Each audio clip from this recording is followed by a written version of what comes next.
Okay, next news story of the week, and this one's doesn't particularly strike me as particularly interesting or indeed exciting at all. But there seems to be a lot of people discussing the PlayStation 5 price point, and we now have Sony president Hiroki Totoki saying that the price hasn't had any negative effect on the sales of the console. The quote actually is: hardcore users are the target of this device. In terms of the pricing, many people made different comments on that. That's true.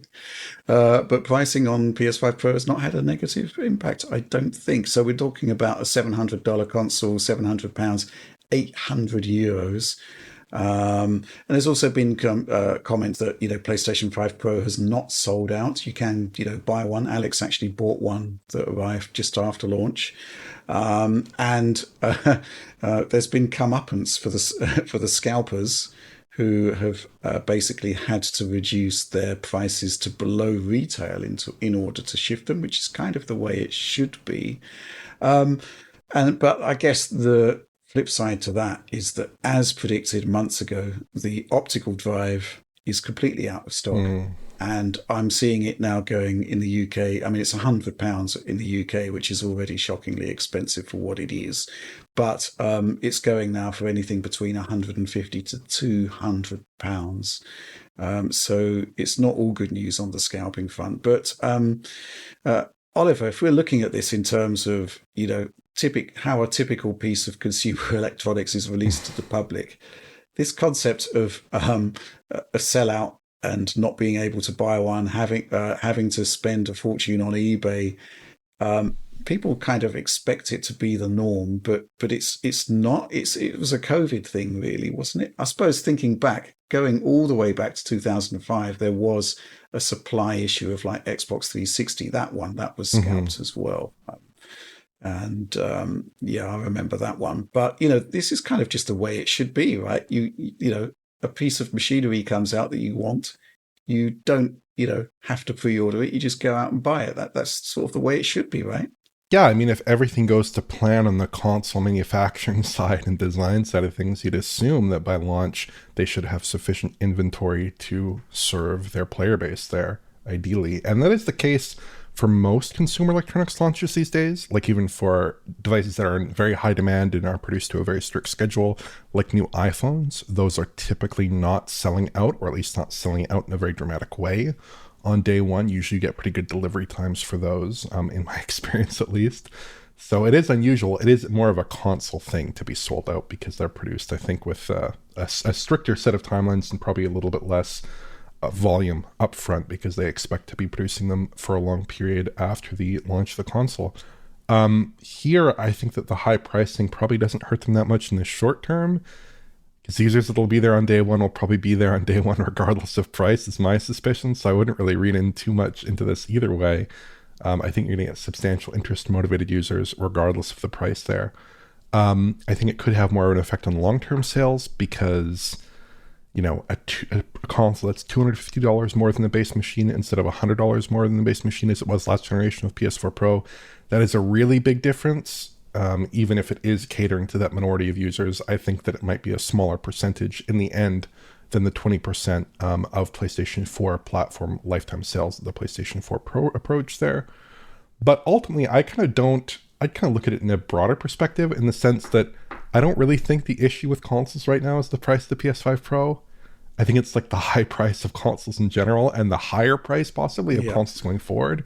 Because you look at the PS5 Pro and you're kind of getting a lot of what you'd like out of a more powerful system, out of possibly a next-gen system even in some respects, but it costs $700. So if the next PlayStation is $600 or $700 for that higher-end console experience, that works for me. Personally, I suspect for a lot of players, it's probably not going to work for them. So I do strongly suspect that the next PlayStation will probably have to be bifurcated to some degree, whether that's a more expansive cloud offering, whether that's a Series S style junior home console, or whether probably most plausibly that's a handheld console. I think that's probably the more likely possibility there. That's an interesting point. Yeah, I think that you need to basically give yourself a good platform to give yourself a good base for software sales. And I think keeping that hardware platform rather, broad is very, very important. But on the flip side, I'd also contend that that's something that's affecting everyone, including on the PC side of things.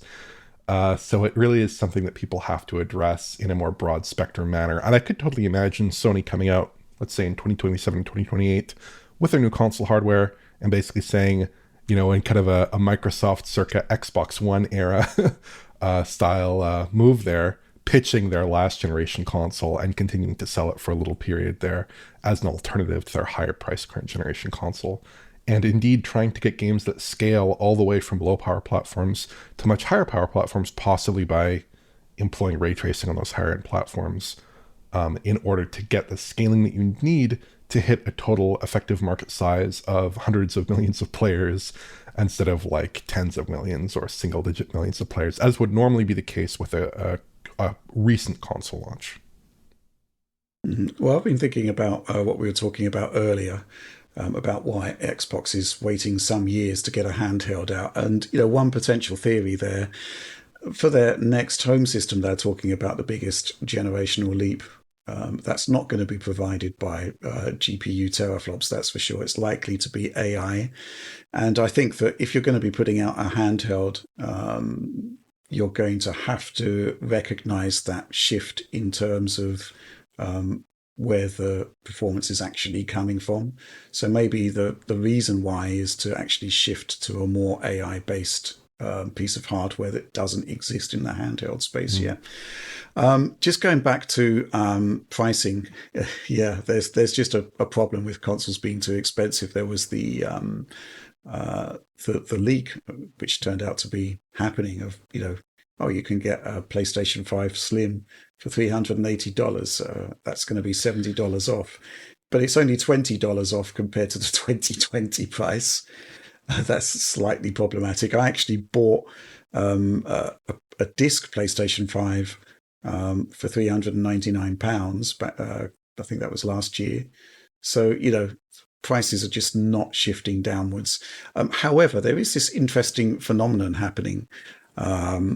We got this question from Harron Butt. What are your thoughts on the PlayStation 5 Professional getting an unofficial £40 price cut at many retailers within a week of release in the in the UK? And I actually just took a look at Google Shopping to see what the prices are, and lo and behold, John Lewis is doing it for £660. Oh man! And Curry's or Curry's PC World, I love it. Store, John. Curry's PC World, they're doing it for 660. The mobile phone operator EE is doing it for 660. Well, I think first of all that, you know, obviously part of the inflated price point of PlayStation 5 Professional may well be that, you know, it's a pro console. It's going to go to a hardcore series of users who are likely to buy it anyway. Retail partners, you are going to actually get some margin on this one this time. And, you know, they're actually deciding to maybe shave off that margin and give it back to end users. But I'm curious, John, whether there's been any sort of shift on pricing for the Professional in Europe, where I'd say the cost is obscenely high. Oh, that's a good question. My last few visits to MediaMarkt and Saturn and all that has produced results that suggest that they have not yet done so. But that was within the last week, so everything that I saw was just normal MSRP, which is extremely expensive. What I did notice, though, is that, as with most anywhere, getting the disk drive is basically impossible. So it's just not available. It's just been a massive oversight, really. The disk drive situation really isn't great. What can I say? And, you know, just going to highlight it again. You can save the cost of the disk drive with like 2 or 3 game purchases. That's the way it is at the moment with the pricing on the PlayStation Store versus, you know, picking up a disc used. That's the bottom line. It's basic economics there. It's not great at all. But, you know, elsewhere in terms of pricing, you know, I've said it before and I'll say it again. The main issue is going to be what's going to happen next gen, because I honestly think the PlayStation 5 Pro is priced like it is because it's an expensive machine to make.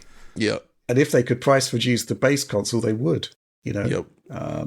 And we're seeing that they can't really 4 years on. That's a bit of a problem. Well, they got to do it in time. If they could time it next year for GTA 6, they'd have something, right? Drop both models, just $100 even. as much as they can, get that down for GTA 6, they'd probably make bank.